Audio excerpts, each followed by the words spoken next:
જ્યારે તમે વાંચન કરી રહ્યા છો ત્યારે તમને તમારા આજુબાજુના એવા કોઈ પરિબળો ન ઉદ્ભવે કે જેથી કરીને તમારા વાંચનની અંદર ક્યાંય વિક્ષેપ પડે. કારણ કે આ વિક્ષેપ પડવાનું એક જ કારણ છે આજના યુગના બાળકોનું એક દૂષણ એટલે મોબાઈલ.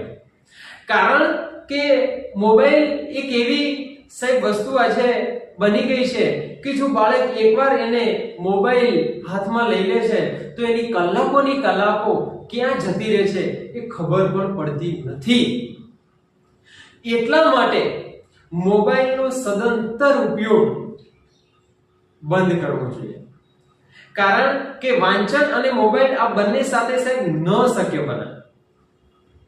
એટલે વિદ્યાર્થી કાળ દરમિયાન આ મોબાઈલથી